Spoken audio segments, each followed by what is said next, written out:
성서를 읽고 해석하는 예술가들의 감각과 영성이 웬만한 신학자나 목회자의 시각보다 예민하고 탁월하다고 느껴질 때가 있습니다. 2011년 개봉된 영화 트리 오브 라이프가 그런데요. 이 영화는 월드스타 브래드 피트의 출연에도 불구하고 흥행을 거두지 못했지만 테렌스 말릭 감독의 예술성과 신비성이 매우 돋보였던 작품입니다. 예술성이 뛰어난 작품들은 그것이 영화든 책이든 독자가 풀어야 할 암호화된 상징과 은유들이 작품 속에 내재되어 있는데요. 이 영화도 마찬가지입니다. 이 영화는 구약성서의 욥기를 모티프로 삼았습니다. 말릭 감독은 평범한 가정의 일상과 고통의 문제를 상상력 넘치는 영상으로 풀어냈습니다. 영화의 첫 장면은 우주 탄생과 인간의 신비로운 생명의 시작을 연결해서 인간의 이해를 넘어서는 생명의 환희를 엮어갑니다. 이 영상 위로 욥이 하나님을 만났을 때 들었던 말씀이 자막으로 흐릅니다. 내가 땅에 기초를 놓을 때에 네가 어디에 있었느냐? 그때에 새벽별들이 기뻐 노래하며 하나님의 아들들이 다 기뻐 소리를 질렀느니라. 감독은 이 말씀을 인용해서 우주 탄생의 시간과 욥기가 들려주는 풀기 어려운 인간의 고통의 문제에 보일 듯 말 듯한 답을 주려는 것처럼 보였습니다. 욥기는 수수께끼 같은 이야기입니다. 욥기는 욥이라는 한 남자의 이름을 따서 붙인 책입니다. 아주 먼 옛날 이스라엘 땅 경계 밖 어디쯤 살았던 한 남자의 이야기입니다. 욥이라고 불리는 이 남자, 온전하고 정직하여 하나님을 경외하며 악에서 떠난 자였다라고 합니다. 그가 흠없이 의로운 삶을 살았지만 이해할 수 없는 재난의 한 복판에 던져집니다. 그는 한 가정의 가장이요, 남편이요, 아버지였습니다. 그러나 엄청난 재산가였던 그가 느닷없이 닥친 재난 때문에 모든 재산과 사랑하는 10명의 자녀들을 순식간에 잃었습니다. 그리고 그의 영혼을 집어 삼킬 듯 달려드는 그 지독한 피부병의 통증과 상실감으로 그는 고통의 밤을 견뎌야 했습니다. 그런데 욥이 이유도 모른 채 당해야 하는 재난들은 하나님이 주도하시는 하늘 회의에서 시작된 것이었죠. 아이러니한 일이 벌어졌습니다. 이 회의는 하나님과 천사들과 사탄이 함께한 회의였습니다. 더 정확하게 말하면 욥의 재난은 하나님과 사탄 사이에 있었던 일종의 내기에서 비롯된 것이죠. 욥은 하늘 아래 살기 때문에 하늘 위에 무슨 일이 벌어지는지 알 수 없습니다. 그는 어쩌면 초월적인 지식을 가질 수 없는 우리 모두를 대표하고 있습니다. 욥은 상실감과 몸의 통증과 공포에도 불구하고 숭고한 신앙의 품위를 잃지 않았습니다. 그는 여호와 이름을 찬양할지언정 조금도 원망하지 않았지요. 그러나 친구들 앞에서 하나님을 향해 쏟아내는 탄식은 우리의 잠자던 의식을 흔들어 깨우기 시작합니다. 그의 언어는 하나님과 인간의 관계, 그리고 하나님이 창조하신 피조세계에 대한 깊은 사유의 세계로 몰아넣습니다. 정의는 무엇이고 지혜와 지식은 무엇이며 의와 고통의 관계는 무엇인지, 하나님의 자유와 인간의 자유는 어떻게 관계 맺는지, 하나님은 정말 정의로우신지 등등의 복잡한 질문들 속으로 우리를 끌어들입니다. 욥을 하나님이 나의 종이라고 부르면서도 그 충실한 종을 고통받게 하시는 하나님은 대체 어떤 하나님인지, 고통은 정말 죄의 결과인지, 무고한 사람들의 죽음과 무죄한 자들의 고난을 지켜보면서 변함없이 하나님을 이야기할 수 있는지, 숱한 질문들이 신앙의 독자들을 압도합니다. 이러한 질문들은 과학적인 지식이나 이성적인 논리로 풀 수 없습니다. 이른바 정통 신학과 인과응보의 기계적인 적용으로는 더더욱 그 어떤 야무지고 명쾌한 답을 얻을 수 없지요.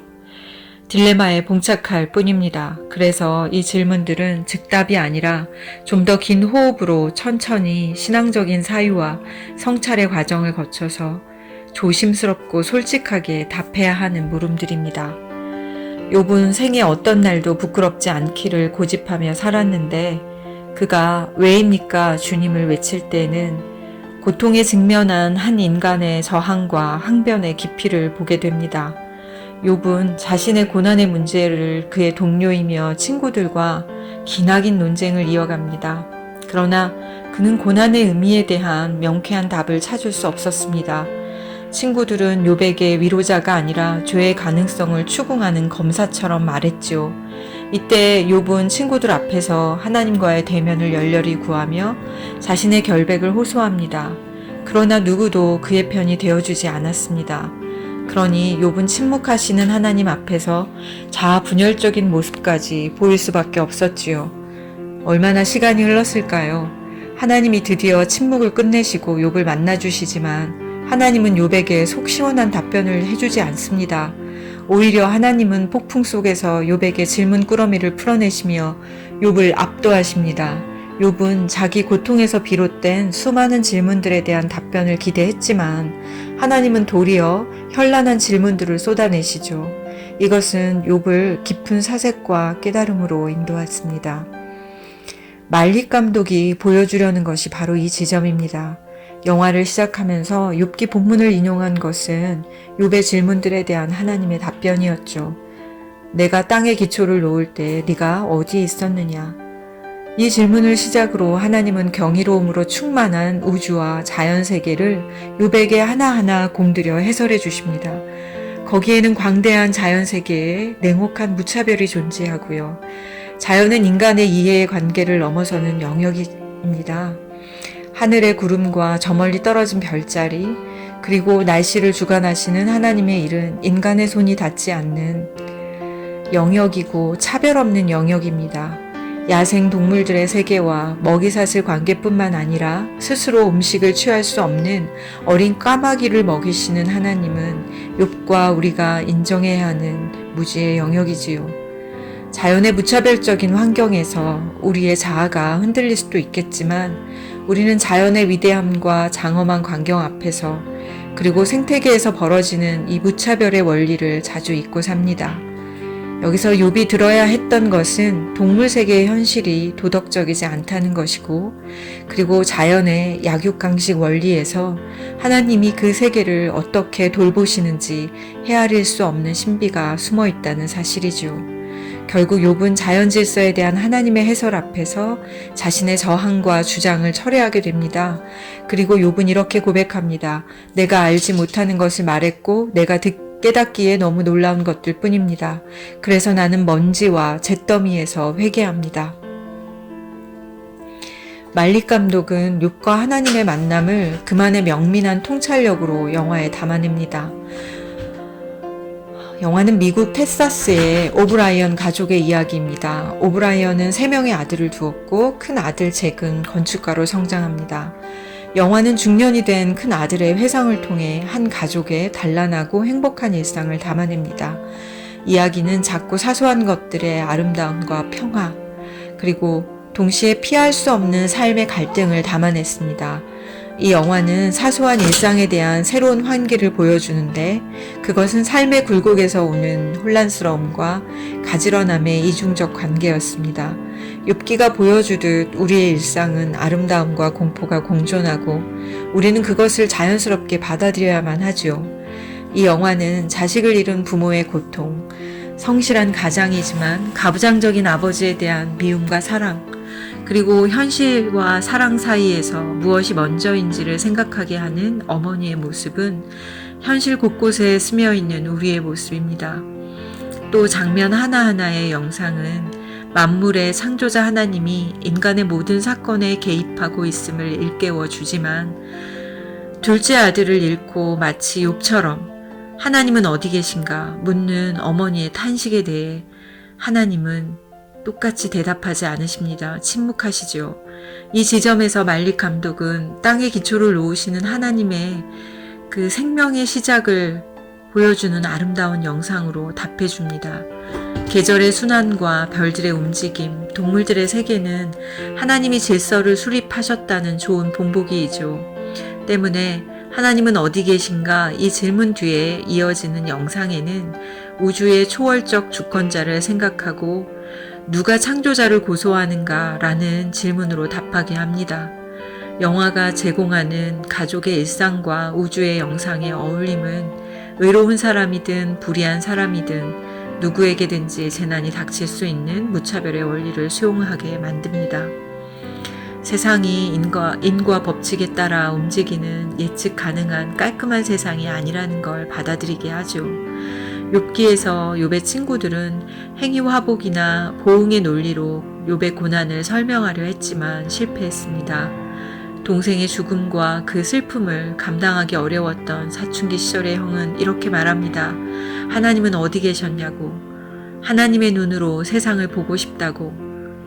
그는 자기에게 슬픔이 아직 남아있는데 여전히 아무 일 없었다는 듯 깔깔대는 웃음과 생기로 충만한 세상을 봅니다.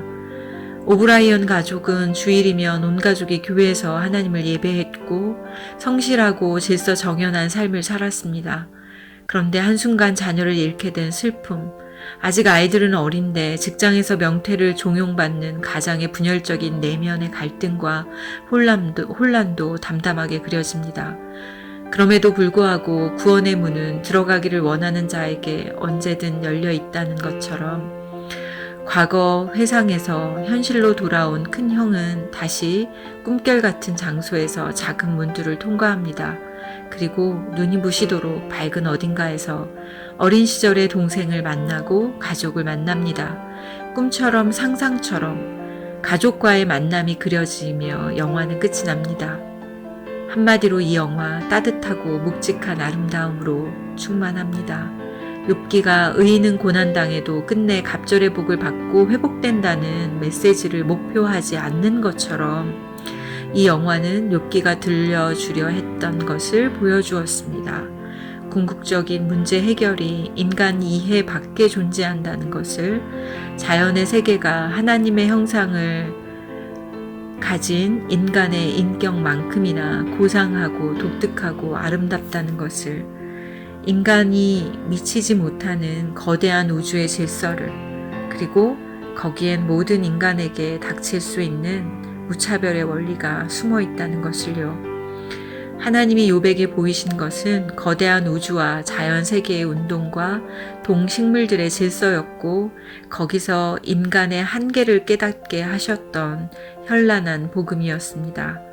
욥이 하나님의 의도를 완전하게 이해할 수 없었더라도, 의인의 고통과 정의에 대한 완벽한 답을 얻지 못했더라도, 깨끗하고 부끄럽지 않은 삶을 살았더라도, 그토록 열렬하게 자신을 변호해줄 구속자를 기대했던 욥에게서 우리는 배우게 됩니다. 모든 신비한 질서 끝에 예수 그리스도가 계시다는 것을요.